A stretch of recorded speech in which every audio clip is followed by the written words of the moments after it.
Hola, hola, hola, ¿cómo estáis? Espero que estéis muy bien, bienvenidos un día más. Hoy quiero hacer un análisis con calma, con perspectiva, porque sinceramente creo que estamos en uno de esos momentos del mercado donde puede pasar prácticamente cualquier cosa, y no lo digo como una frase hecha. Creo que estamos justo en un punto donde el mercado está decidiendo si se prepara para algo muy positivo o para algo bastante más complicado.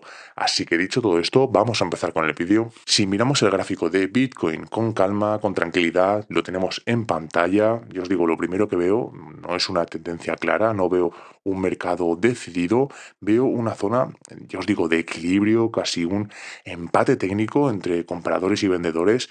Y esto normalmente no dura demasiado en Bitcoin. Cuando el precio pasa demasiado tiempo, por así decirlo, consolidando, suele significar que el mercado pues está acumulando energía para un movimiento importante. Y aquí viene algo muy importante, muy clave desde mi punto de vista, y es que no se trata de adivinar hacia dónde va a ir el precio, sino más bien de entender qué tiene que pasar para que sepamos que el mercado ya ha tomado una decisión. Y es que hay niveles muy claros, mientras pues ciertos soportes se mantengan, el escenario alcista sigue completamente vivo y todo esto podría ser simplemente una pausa dentro de una tendencia mayor. Pero si esos niveles empiezan ya a perderse con claridad, entonces el contexto cambia. Y también pues hay que empezar ya a contemplar un escenario más bajista, sin negociación ni apego emocional, como siempre os digo, porque algo que intento evitar siempre es, por así decirlo, enamorarme de una narrativa, como siempre os comento en todos los vídeos, y es que el mercado no tiene ninguna obligación, por así decirlo, de hacer lo que pues nosotros queramos o queremos. Bitcoin, además, pues tiene una personalidad, como ya sabéis, muy concreta. Pasa largos periodos de tiempo, pues aparentemente aburrido, como estamos viviendo ahora mismo estos momentos, muy aburrido, pero para después, ya os digo, moverse hacia un lugar, hacia una zona con mucha violencia que deja pues fuera a la mayoría. Y casi siempre ocurre cuando la mayoría o la mayor parte del mercado ya cree que más bien, por así decirlo, ya cree que tiene claro o llega a tener claro lo que va a pasar. Por eso, estas fases que estamos viviendo en estos momentos, estas fases laterales que os comenté en vídeos anteriores, pues no son irrelevantes. Y es que es al contrario. Suelen ser momentos donde se acumula liquidez, donde aparecen falsas señales y donde muchos operadores, muchos inversores entran, por así decirlo, antes de tiempo. Ahora bien, aquí es donde quiero ampliar un poco el foco, porque Bitcoin, como ya sabéis, no vive aislado y creo que uno de los mayores errores ahora mismo es analizar únicamente el gráfico sin mirar lo que está pasando en el sistema financiero global. Y aquí pues entra algo que honestamente me está llamando mucho la atención. No sé cómo Bitcoin no se ha desplomado con el move subiendo con tanta fuerza. Estaba prácticamente volando, como podéis estar observando en pantalla.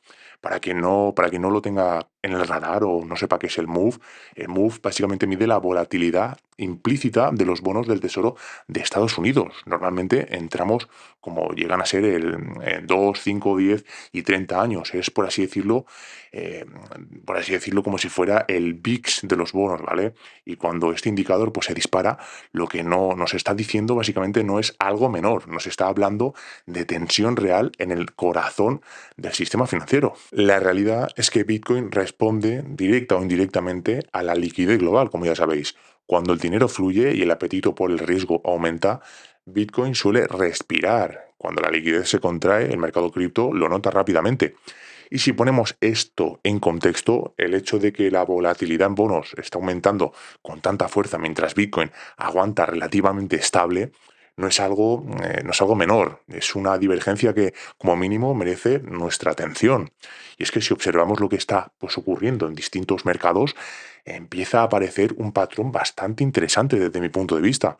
Da la sensación de que ciertos precios, especialmente en el sector energético, ahora mismo están siendo pues, sostenidos bajo una presión enorme, no porque todo esté equilibrado, sino porque los grandes inversores del mercado pues están intentando, ya os digo, mantener posiciones extremadamente tensionadas. Y todo esto nos lleva a entender algo fundamental. Cuando aparece estrés financiero, el sistema no colapsa de golpe, lo hace por capas. Cuando llegan los margin calls, los grandes fondos necesitan pues básicamente liquidez inmediata, pero no venden todo a la vez. Existe una jerarquía muy clara en qué activos se venden o no primero. Primero, pues, ya os digo, caen los activos más especulativos, más volátiles, después pues empiezan ya las tensiones en crédito y activos de menor calidad.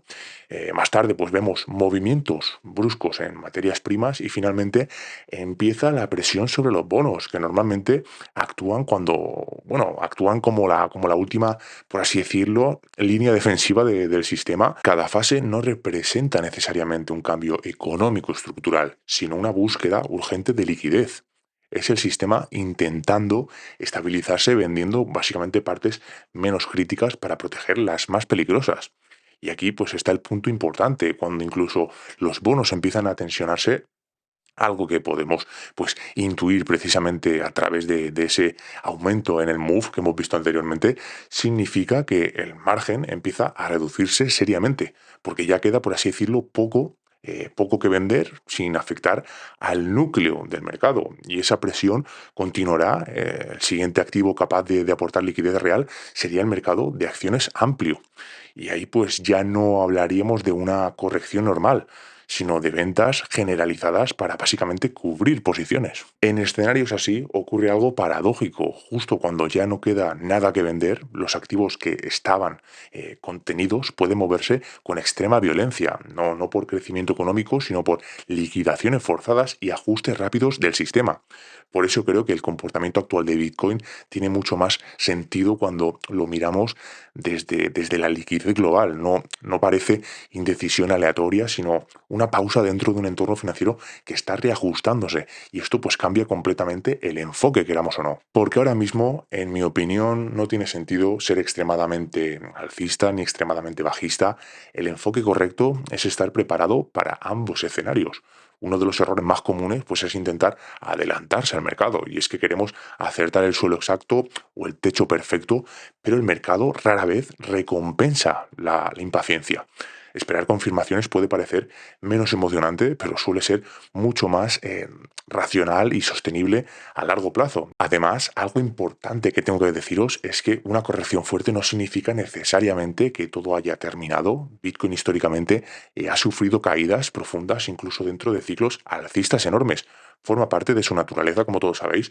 Por eso, más que preguntarme si viene la mejor o la peor parte, prefiero pues preguntarme qué nos está diciendo realmente la liquidez global en este momento, en estos momentos que estamos viviendo. Mi enfoque personal, pues es sencillo, tenemos que observar, ¿vale? Mantenernos, adaptarnos, tener flexibilidad, por así decirlo. Nuestra ventaja no está en tener la razón siempre, sino en saber cambiar cuando cambian básicamente las condiciones. Estamos en un momento donde la paciencia probablemente tenga más valor que la acción, donde esperar pues también es una decisión activa. Y hasta aquí el vídeo y el análisis de hoy. Ya os digo, si tuviera que resumir todo lo que hemos mencionado en este vídeo en una idea, pues sería esta, y es que no estamos en un punto para apostar a ciegas, sino en un punto para prepararnos pues para lo mejor, pero también para lo peor, porque sobrevivir en este mercado no consiste en predecir el futuro, sino en estar listo para pues cualquier escenario que el mercado decida ofrecernos. Y ahora pues quiero saber, como siempre, vuestra opinión en comentarios. ¿Creéis que Bitcoin está acumulando antes de un gran movimiento o que estamos viendo las primeras señales de tensión real en el sistema financiero? Y os digo, os leo todos en comentarios. Espero que estéis muy bien. Nos vemos en el próximo vídeo. Ya sabéis, mente fría. Adiós.